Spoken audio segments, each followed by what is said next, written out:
Stroheim saw an opportunity at Goldwyn to make the film of his dreams. He'd always wanted to film the brutally realistic novel McTeague by Frank Norris.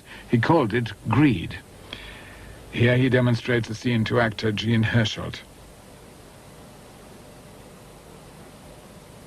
He photographed the book practically from cover to cover, and everything but the preface and a sub-story of a couple of dogs. And it was very truthfully portrayed and put on the screen, even to the locations. Stroheim's use of location was revolutionary. For this doomed love story, he filmed in real houses, real streets.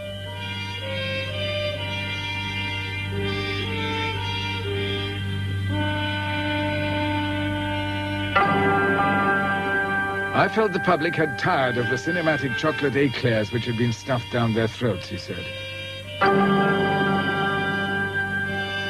I was going to people my scenes with real men and women who conquered their passions, or were conquered by them.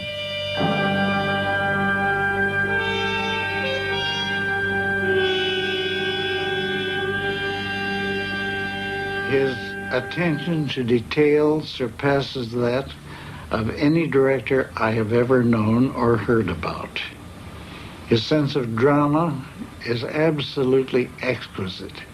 He will build to his climax, he will reach that climax, and he will let that climax subside only to be taken up by another wave. It's like the rollers coming in from a heavy storm. Greed. A wife wins a lottery and becomes obsessed with hoarding the money.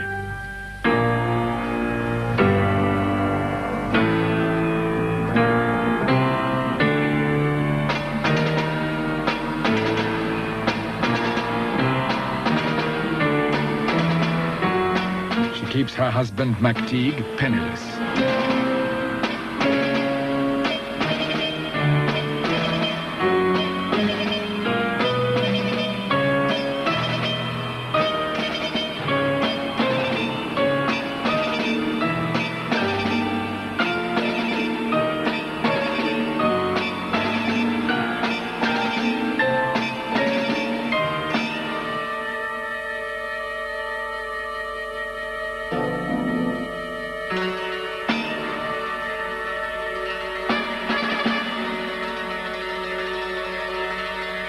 Zazu Pitts had been a comedienne.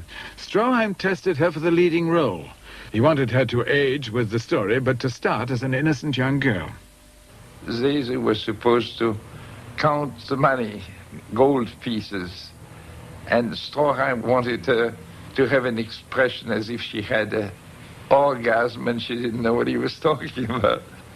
So the funny thing is, he was trying to show her how to do it by mimicking him. And we, of course, the whole company laughed, but he got his test right and she got the job.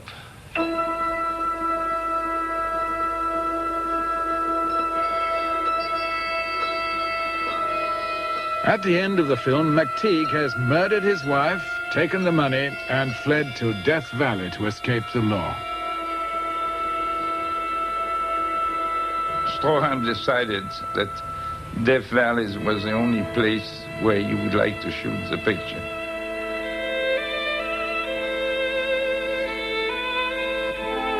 Because that was the only spot where he could find a piece of flat desert that would be so warm that you could see the air go up and ripple over the sand. So we went, and the first day temperature was 125.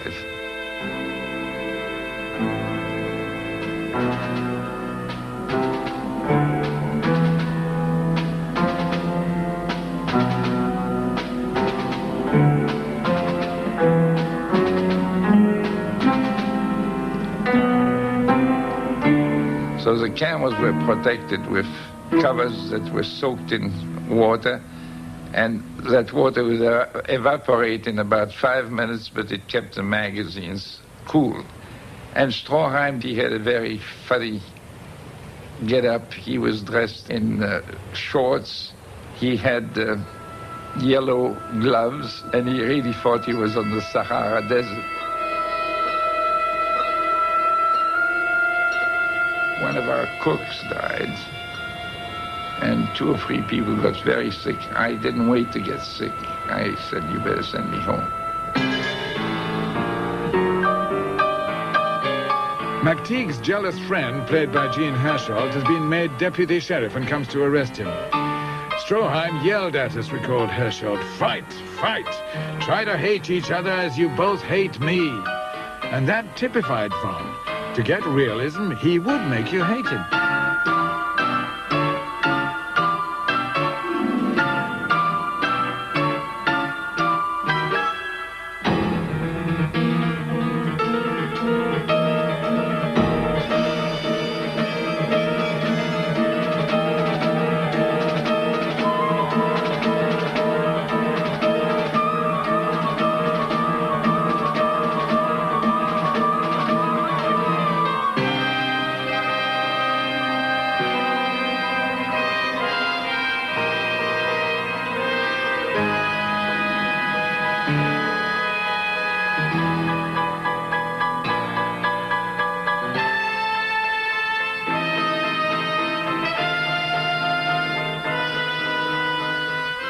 Stroheim's version of Greed lasted 42 reels. To show Greed in its entirety would take all afternoon and all evening, and would be a long afternoon and a long evening. And it would exhaust any audience. He knew he was making a masterpiece. Every scene showed it. He knew that he was making a financial flop because the extreme length prohibited being shown in any theater. And unless the thing is shown in a theater for money and makes money, then it is a failure. No matter how good it is, it's still bad. Now the Goldwyn Company merged with Metro and Mayer, an event which devastated both the film and Stroheim's career. 2 men dedicated to the factory system now controlled the company, Irving Thalberg and Louis B. Mayer. Thalberg insisted on Greed being cut from 42 reels to 10. Stroheim was appalled.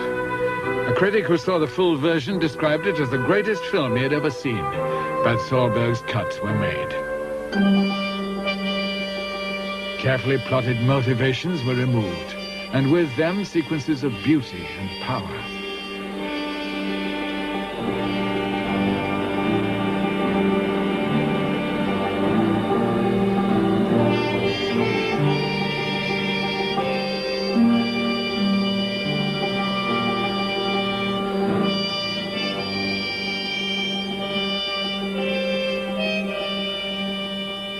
Stroheim refused to look at the final result.